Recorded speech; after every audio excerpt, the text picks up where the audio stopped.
ऐसे ये बोर्ड यहाँ पे है, हम बोल सकते हैं कि बोर्ड गति नहीं कर रहा है। लेकिन अब यहाँ ध्यान दीजिए, जैसे हमारे पास ये चौक है, ये अगर यहाँ पे एक बिंदु पे है तो हम बोलेंगे गति नहीं कर रहा है। लेकिन जब इससे हम धीरे धीरे इसको आगे बढ़ाएंगे तो आप बोल सकते हो कि ये गति कर रहा है। तो दोस्तों यही गति है। ध्यान दीजिए, अगर यहाँ पे कोई व्यक्ति बैठा हुआ है, अगर ये स्थिर बिंदु पे है और यहाँ से ये चौक अगर यहाँ पे स्थिर है तो ये गति में नहीं है। बट अगर ये लड़का इसे देख रहा है और ये धीरे धीरे आगे बढ़ रहा है तो हाँ, ये लड़का बोल सकता है ये जो चौक है गति हो रहा है। तो दोस्तों इसका जो डिफिनेशन है ये है, गति का जो मोशन का डिफिनेशन है कि समय के साथ वस्तु के स्थिति में जो परिवर्तन आता है वह गति कहलाता है। दोस्तों समय के साथ वस्तु की स्थिति में जो परिवर्तन आता है, जो चेंजेज आता है, वही गति कहलाता है। दोस्तों वही गति होता है। आइए इसे और अच्छी तरीके से समझने के लिए एक दो एग्जाम्पल और लेते हैं। दोस्तों वैसे इस धरती पे, पृथ्वी पे हर एक वस्तु गति कर रहा है। वैसे आप अज्यूम नहीं कर पाओगे, क्योंकि हम सब एक ही जगह रखते हैं, बैठते हैं, तो जैसे लग रहा है अभी टेबल है तो आपको, जैसे मुझे लग रहा है कि टेबल गति नहीं कर रहा, आपको लग रहा है कि मैं गति नहीं कर रहा हूँ। लेकिन पृथ्वी के ऊपर जितने भी सामान है, हर सामान मोशन में, गति में होता है। दोस्तों वो इसलिए होता है क्योंकि जब पृथ्वी, जब उसका बेस से अगर नच रहा है, बेस ही घूम रहा है, तो जाहिर सी बात है कि उस पर आधारित जितने भी उस पर जितने भी वस्तु होगा सब घूमेगा। क्योंकि ये जो हमारा ग्लोब है, ये ग्लोब ही तो घूम रहा है ना, सूर्य की परिक्रमा कर रहा है, पश्चिम से पूर्व की ओर कर रहा है ना। जब ये पृथ्वी घूमेगा तो जाहिर सी बात है पृथ्वी में जितने भी वस्तु ऑब्जेक्ट होगा सारा घूमेगा। तो इसलिए दोस्तों पृथ्वी के हर वस्तु मूवमेंट करता है। दोस्तों अब ध्यान दीजिए, इसका एक और बेस्ट एग्जांपल है, ध्यान दीजिए। जैसे हम मान लीजिए ये ट्रेन है, जब आप कभी ट्रेन में या बस में सफ़र करते हो तो अज्यूम करो ये ट्रेन है, एक और ट्रेन है, ये दो ट्रेन पैरेलल में खड़ा है एक दूसरे के, ठीक। जब ये खड़ा है तो स्थिर है। अगर इसमें कोई आदमी बैठा हुआ है और इसमें भी कोई आदमी बैठा हुआ है तो फ्रेंड्स, जब इस ट्रेन में बैठे हुए आदमी इधर देखेगा, ये इसको देखेगा, ये इसको देखे, तो ये स्थिर है। अगर धीरे धीरे ये ट्रेन बढ़ती है और दोनों ट्रेन की अगर रफ्तार 90 किलोमीटर पर आवर रहे, यानी सेम रहे, तो ना इसको लगेगा ये ट्रेन चल रहा है, ना इसको लगेगा ये ट्रेन चल रहा है, क्योंकि दोनों की रफ्तार सेम है। तो दोस्तों ये पता किसे चलेगा कि ये ट्रेन कैसे चल रहा है, चल रहा है या गति कर रहा है, नहीं करेगा।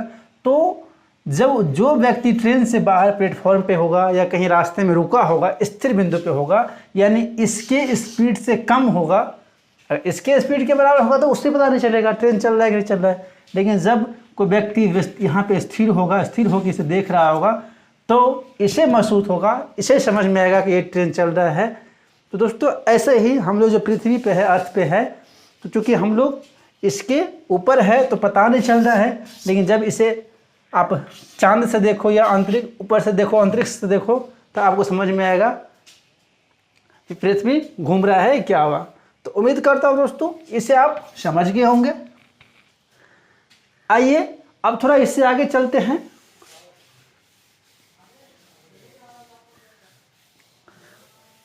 दोस्तों इसमें हम सबसे पहले पढ़ेंगे, गति आप समझ गए, अब इसमें हम सबसे पहले क्या पढ़ेंगे, क्वांटिटी के बारे में पढ़ेंगे। दोस्तों क्वांटिटी यानी राशि के बारे में। दोस्तों इसमें हम इसे सदिश राशि,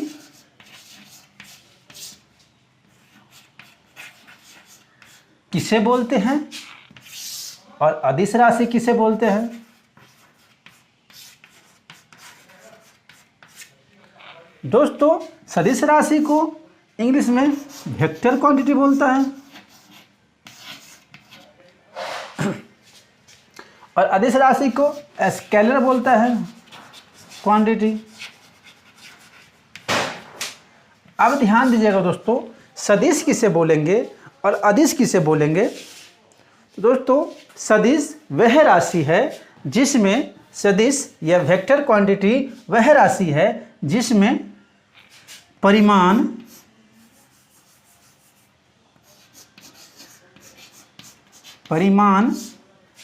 और प्लस दिशा दोनों हो, परिमाण हो और दिशा भी हो, तो दोस्तों उस राशि को हम सदिश राशि बोलेंगे।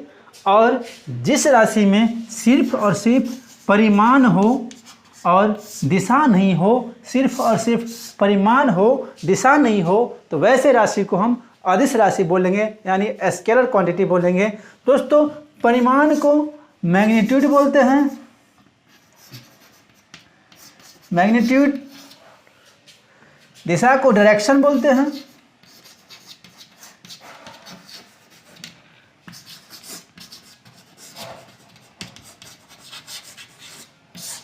तो फ्रेंड्स अब क्या समझे आप कि जिस क्वांटिटी में मैग्नीट्यूड प्लस डायरेक्शन दोनों हो, तो दोस्तों उसे हम वेक्टर क्वांटिटी बोलेंगे, यानी सदिश राशि बोलेंगे। और जिस क्वांटिटी में यानी जिस राशि में सिर्फ और सिर्फ परिमाण हो यानी मैग्नीट्यूड हो, उसमें डायरेक्शन नहीं हो, तो उस राशि को स्केलर यानी अदिश राशि बोलेंगे। दोस्तों इसका जो एग्जाम्पल है मैं कुछ लिख देता हूँ, और कुछ एग्जाम्पल हम जैसे जैसे क्लास मेरा आगे बढ़ेगा उसमें वो आते रहेगा, मैं आपको समझाते रहूँगा। जैसे दोस्तों अगर हम सदिश राशि की बात करें तो देखिए दोस्तों, विस्थापन भी एक सदिश राशि है दोस्तों। इसमें क्या है ना, जो इसकी जो परिमाण होता है और ये दोस्तों किसी निश्चित डायरेक्शन में होता है, इसमें डायरेक्शन भी है और परिमाण भी है। दोस्तों अब आप जब विस्थापन ही नहीं समझोगे तो इसमें समझाने का उतना कोई महत्व रहेगा नहीं, इसीलिए जैसे जैसे क्लास आगे बढ़ेगा मैं वैसे वैसे आपको समझाऊंगा, और जितना क्वांटिटी आएगा उसमें आपको उस टाइम मैं बता दूंगा, और उसको आपको डेफिनेशन भी दूंगा, एग्जाम्पल भी दूंगा, तो आपको अच्छा समझ में आएगा। जैसे यहाँ दोस्तों दूरी भी क्या है, एक अदिश राशि है दोस्तों। विस्थापन को अंग्रेजी में बोलते हैं डिस्प्लेसमेंट,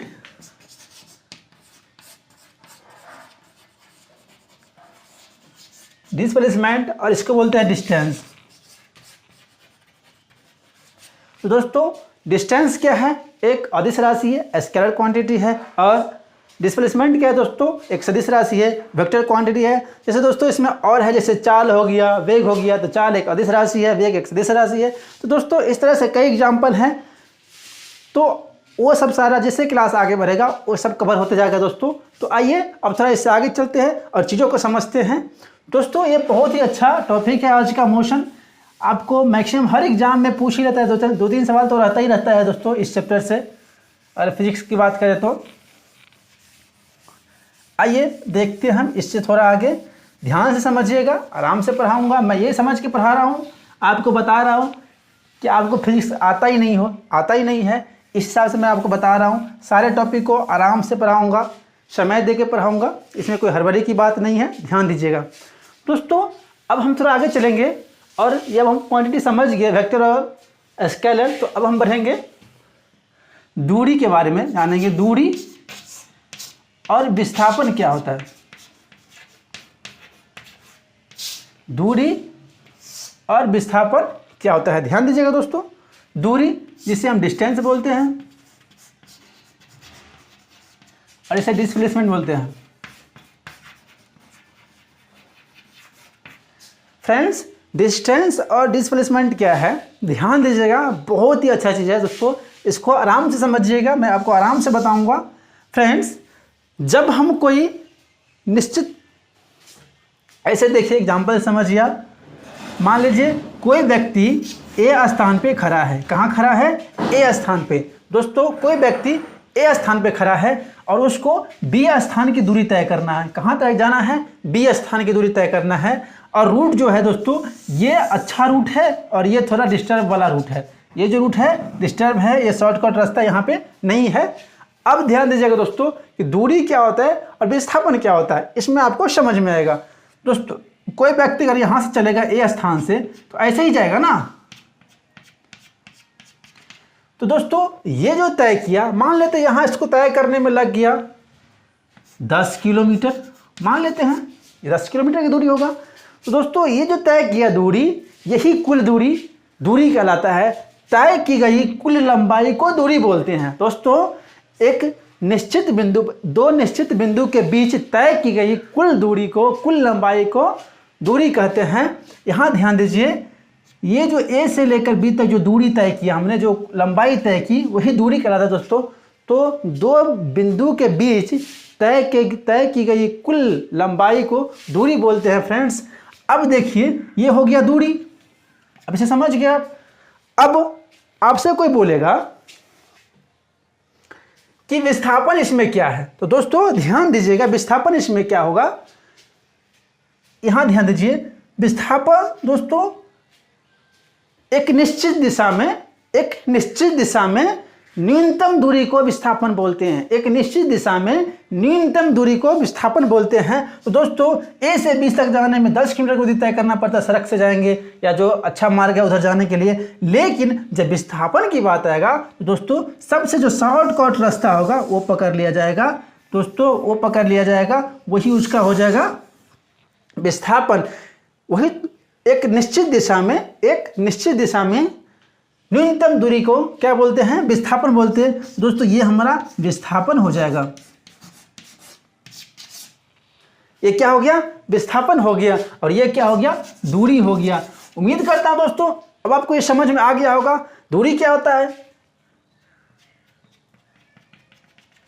दूरी क्या हुआ दोस्तों, यहाँ पे ये जो रास्ता है, जो सही रास्ता है शॉर्टकट की वजह से, जैसे मान लो यहाँ पे नदी होगा, कुछ होगा, तालाब होगा, यहाँ पे मान लो तो ये जो सड़क के है, तो जो आपको पूरा कवर करके जाना होता है, जितना आप दूरी तय करते हैं, जितना लंबाई आप तय करते हैं दोस्तों, वो दूरी कहलाता है। बट जब उसी टारगेट को अचीव करने के लिए शॉर्टकट जो रास्ता अपनाते हैं दोस्तों, वही विस्थापन होता है। एक निश्चित दिशा में न्यूनतम दूरी को विस्थापन बोलते हैं।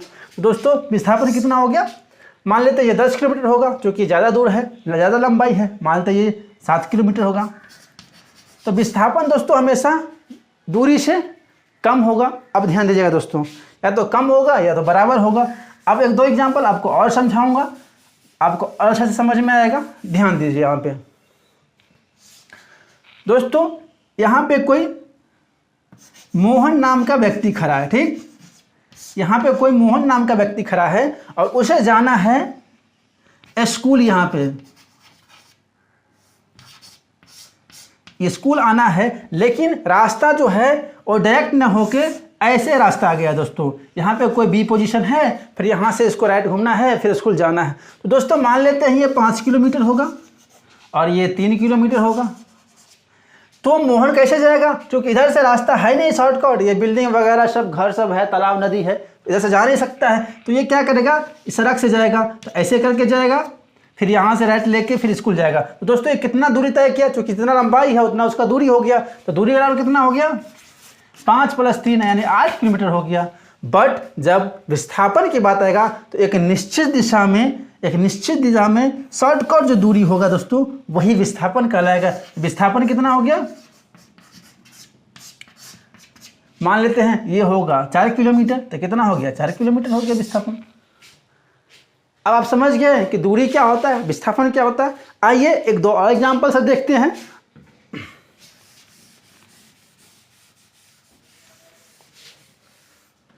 दोस्तों सपोज करिए कि एक ये पहाड़ी है, ठीक। कोई व्यक्ति यहाँ पे मान लीजिए ये गाय है, ठीक। चलो गाय का छोड़ो, मान लीजिए यहाँ पे कोई व्यक्ति है, ठीक। यहाँ पे कोई व्यक्ति है, इसको जाना है पहाड़ी के ऊपर से होते होते, और यहाँ पे इसको मान लो मैच देखना है। सपोज दैट मैच इसको देखना है, मैच देखना है। यहाँ पे कोई स्टेडियम है जहाँ मैच हो रहा है, ठीक। अब देखिए ध्यान दीजिए, ये बंदा यहाँ से जाएगा और ये जो है रास्ता ब्लॉक है, ये रास्ता क्या है, ब्लॉक है। तो दोस्तों ये क्या करेगा बंदा, या तो बाइक उठाएगा या साइकिल उठाएगा या पैदल चलेगा, कुछ भी करेगा, यहाँ से जाएगा, क्योंकि रास्ता ये है जाने का। ऐसे आया, मानते हैं ये पूरी जो लंबाई है यहाँ से लेके यहाँ तक से यहाँ तक ले 25 किलोमीटर है, ठीक। अब ये 25 किलोमीटर है तो बंदा की दूरी कितना हो गया, क्योंकि बंदा दूरी कितनी, लंबाई कितना तय किया है 25 किलोमीटर, तो दूरी कितना हो जाएगा 25 किलोमीटर।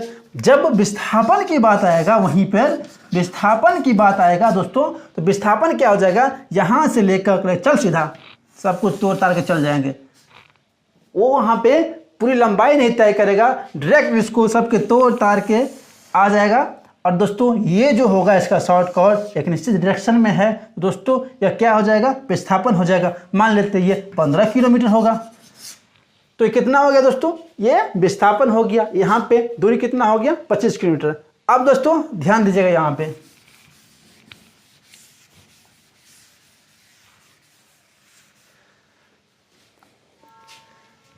दोस्तों देखिए यहाँ पे मान लेते हैं यहाँ पे कोई ए है, ए व्यक्ति खड़ा है। अब वो क्या किया, अब आपको दूरी और विस्थापन में जो संबंध है, कंडीशन है, उसको बताता हूँ दोस्तों। रिलेशन क्या है इसके बीच में, देखिए यहाँ से ये यहाँ गया और बी के पास आया, ठीक, ए से चल के बी के पास आया। मान लेते हैं इसकी दूरी 50 मीटर होगा, ठीक, ये 50 मीटर है।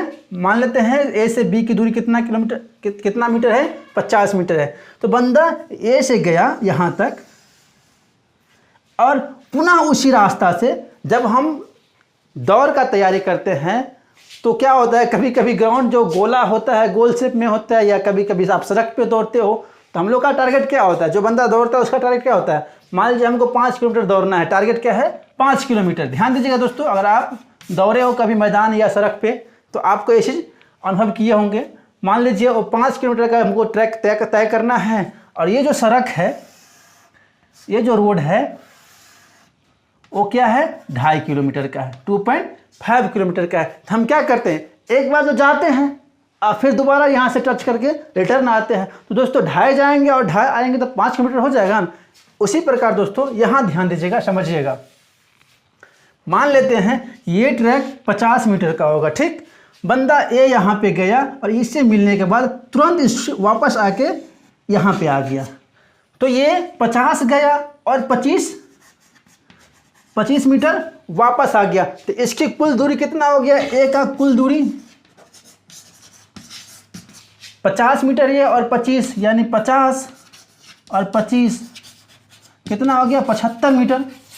वहीं जब आपको विस्थापन पूछेगा तो विस्थापन कितना हो जाएगा दोस्तों, विस्थापन हो जाएगा, चूंकि टारगेट हमारा क्या था, इतना पूरा करना था, तो टारगेट कहाँ पे आ गया, यहाँ। तो ये कितना हो गया 25 मीटर, तो विस्थापन कितना हो जाएगा 25 मीटर। विस्थापन कितना हो जाएगा 25 मीटर। दोस्तों विस्थापन क्या हो गया, डायरेक्ट आपको टारगेट अचीव करना है और भी शॉर्टकट रास्ता से। लेकिन ये जो दौड़ के गया यहाँ फिर यहाँ आया तो इसका दूरी ज़्यादा हो गया, बट विस्थापन डायरेक्ट यहाँ पहुँचना है तो यहाँ पहुँच गया दोस्तों, तो 25 मीटर हुआ। तो विस्थापन और दूरी आप समझ गए होंगे दोस्तों। आइए एक दो और एग्जाम्पल देखते हैं कि विस्थापन जीरो किन कंडीशन में होता है। देखिए दोस्तों, जीरो भी होता है विस्थापन। अब देखिए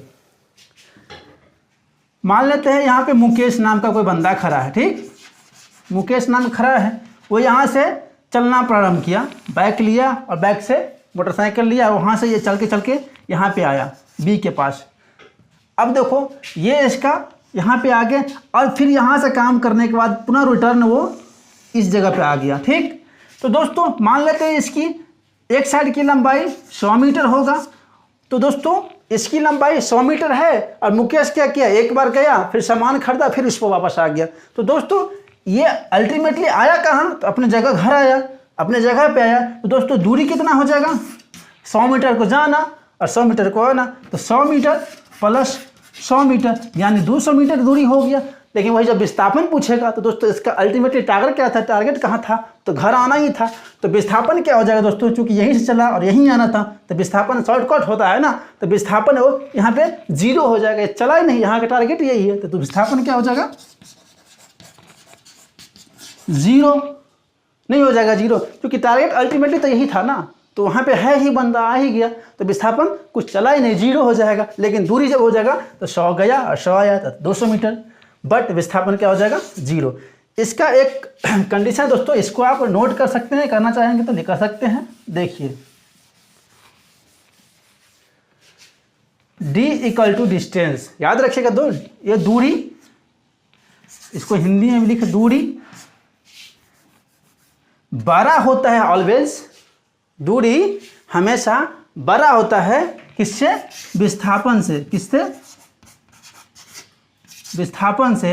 या तो बड़ा होगा और नहीं तो बराबर होगा। इसे आप याद रखिएगा, दूरी या तो विस्थापन से बड़ा होगा नहीं तो बराबर होगा दोस्तों। अब देखिए, इसको लिख सकते हैं इस तरह से, दूरी या तो बड़ा होगा नहीं तो बराबर होगा दोस्तों। अब देखिए, अब दूरी और विस्थापन कब बराबर होता है, ध्यान दीजिएगा दोस्तों। अब ध्यान दीजिएगा यहाँ पे, दूरी और विस्थापन बराबर कब होता है? विस्थापन बराबर दूरी कब होता है दोस्तों? ध्यान दीजिएगा। मान लेते हैं एक कोई व्यक्ति है, यहाँ से गया बी के पास, ये मान लो 100 मीटर है, तो यहाँ से यहाँ डायरेक्ट चला गया, इसका टारगेट यहाँ पे आ गया और यहाँ पहुँचने के बाद ये रुक गया, तो दोस्तों दूरी कितना हो गया? 100 मीटर। जब विस्थापन पूछेगा तो चूँकि यही रास्ता था, यही छोटा है, यही बड़ा है, सब यही है, तो विस्थापन क्या हो जाएगा? 100 मीटर ना होगा, हैं 100 मीटर होगा, क्योंकि इसके बाद कोई शॉर्टकट रास्ता है ही नहीं। तो दोस्तों जब यहाँ से यहाँ पहुँच गया, सरल रेखीय गति किया, तो दोस्तों वो क्या हो गया? विस्थापन और दूरी बराबर हो गया दोस्तों। विस्थापन कभी कभी माइनस में भी जाता है, लेकिन दूरी हमेशा पॉजिटिव में होता है दोस्तों। दूरी का हमेशा क्या होता है? पॉजिटिव में। या तो 0 हो जाएगा, नहीं चलेगा तो 0, नहीं तो वो चलेगा तो कुछ ना कुछ पॉजिटिव में ही जाएगा। बट वहीं विस्थापन की बात करेंगे तो विस्थापन कभी कभी निगेटिव भी होता है दोस्तों, निगेटिव में भी जाता है, तो इस चीज़ को आप याद रखिएगा। अच्छा दोस्तों, अब एक और देखिए, वृत्तीय गति क्या होता है दोस्तों। अब यहाँ ध्यान दीजिएगा, मान लेते हैं ये कोई वृत्त है, अब इसको समझिएगा दोस्तों, इसमें विस्थापन और दूरी को समझिएगा जब वो वृत्तीय गति पे रहेगा तब। अभी तक समझ रहे थे कि रेखीय गति में हम समझ रहे थे, लेकिन अब इस पे समझते हैं दोस्तों। मान लेते हैं इसकी जो कुल रेडियस है यानी त्रिज्या है वो कितना है? 7 मीटर। ठीक, ध्यान दीजिएगा दोस्तों, बहुत ही अच्छा टॉपिक है। उम्मीद करता हूँ आपको बहुत ही मज़ा आएगा, चीज़ समझ में आएगा। अब आइए दोस्तों, आपको इससे एग्जाम में मदद मिलेगा। अब ध्यान दीजिए दोस्तों, कोई व्यक्ति यहाँ ए स्थान पे है, ठीक, ध्यान दीजिएगा, और ये चलते चलते चलते चलते चलते चलते चलते चलते चलते चलते चलते चलते यहाँ बी पर आ गया। ध्यान दीजिएगा दोस्तों। तो अब आप बताइए, ए पे यहाँ पे है और बंदा कोई बी पे आ गया, तो अब इसका दूरी बताइए कितना होगा? आप जल्दी से बताइए, वीडियो को रोक के इसको सॉल्व कीजिए, फिर बताइएगा कमेंट बॉक्स में। और विस्थापन कितना है दोस्तों? दोस्तों मैं आपको ऐसे पढ़ाऊंगा, इसमें सारा न्यूमेरिकल आपको बन जाएगा। अब जल्दी से बताइए कि दूरी बराबर क्या होगा और विस्थापन बराबर क्या होगा। अब ध्यान दीजिएगा दोस्तों, उम्मीद करता हूं कि आप वीडियो को रोक कर खुद सॉल्व किए होंगे। अगर आप सॉल्व कर लिए हैं तो आंसर मिलाइएगा, अगर नहीं किए हैं तो ध्यान दीजिएगा, मैं इसको बनाता हूं दोस्तों। अब यहाँ ध्यान दीजिए, ये क्या है? रेडियस है, क्या है? त्रिज्या है, और ये है सरकमफ्रेंस, वृत्त है दोस्तों। तो ये वृत्त में ये त्रिज्या है। तो अब ध्यान दीजिएगा, आप जब व्यक्ति इस जगह से चल के बी पे आया है, यानी वृत्त की आधा दूरी को तय कर लिया है। तो मुझे तो नहीं पता कि वृत्त की कितना है इसका दूरी, तो दोस्तों आप इसे ध्यान दीजिएगा, दूरी बराबर क्या हो जाएगा? वृत्त का परिधि क्या होता है दोस्तों? हम वृत्त का पूरा परिधि निकालेंगे तो क्या होता है? 2πr, यही ना होता है वृत्त का परिधि 2πr। तो दोस्तों चूंकि बंदा ने यहाँ से चल के सिर्फ आधा दूरी तय किया वृत्त का, अगर वृत्त की पूरी दूरी होता है दोस्तों, परिधि होता है 2πr, और इसको हम 2 से भाग दे देंगे तो आधा नहीं निकल जाएगा? निकल जाएगा ना आधा। यही दोस्तों ये कट गया तो क्या हो गया? πr। तो दूरी क्या हो गया दोस्तों? πr। समझ में आया दोस्तों? चूंकि वृत्त की पूरी परिधि होता है 2πr। अब मैथ में पढ़े होंगे। तो चूंकि ये बंदा ए से चल के बी पे आया, ए से चल के बी पे आया, तो कितना हो गया? ये ए से चल के बी पे आया तो कितना हो गया? 2πr का आधा कर दिया तो πr हो गया दोस्तों। जब इसको पूरा मान निकालना रहेंगे तो क्या करेंगे? r पे के जगह पे इसको पुट कर देंगे, पूरा मान निकल जाएगा। जैसे पाई बराबर 2/7 रख सकते हैं या 3.14 रख सकते हैं, और इसको कर देंगे, इसका वैल्यू रख देंगे, 7 रख देंगे, तो दोस्तों नहीं हो जाएगा। तो उतना करने का जरूरत नहीं है आपको समझने के लिए। अब ध्यान दीजिएगा दोस्तों, दूरी तो निकल गया, लेकिन जब बोलेगा कि विस्थापन क्या होगा, तो फ्रेंड्स विस्थापन हम बताएं अभी आपको कि सबसे शॉर्टकट रास्ता विस्थापन का होता है। तो विस्थापन क्या करेगा, उतना दूर कौन जाएगा, तुमको जाना पकड़वा जाओ, मैं डायरेक्ट सीधा रास्ता पकड़ूंगा, वो क्या करेगा डायरेक्ट इसको ऐसे नाप देगा, ए से बी पे पहुंच गया। क्योंकि अल्टीमेटली क्या है विस्थापन में कि शॉर्टकट रास्ता पकड़ना है, चाहे वो कुछ भी इसके बीच में हो, नदी हो, तालाब हो, पहाड़ हो, वो डायरेक्ट उसको तोड़ते हुए निकल जाएगा दोस्तों, तैरते हुए निकल जाएगा। तो दोस्तों यहाँ से यहाँ तक ये आ गया।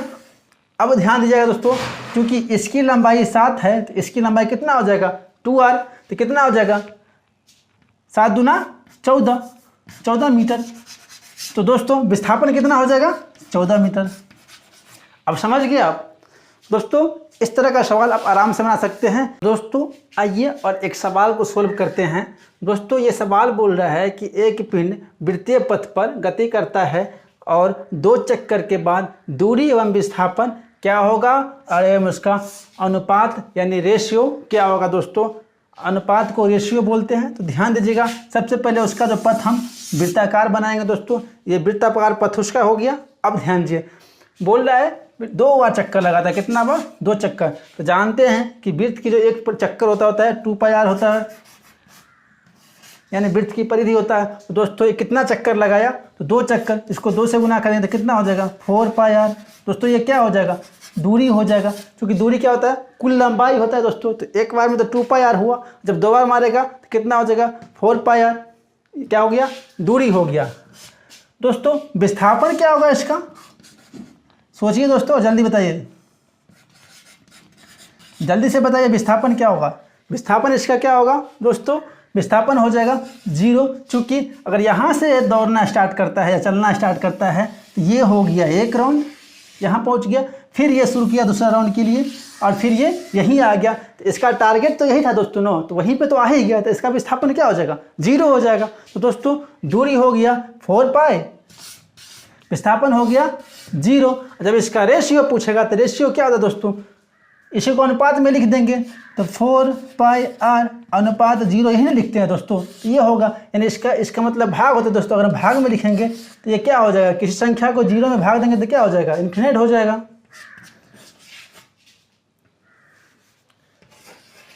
यही ना हो जाएगा दोस्तों।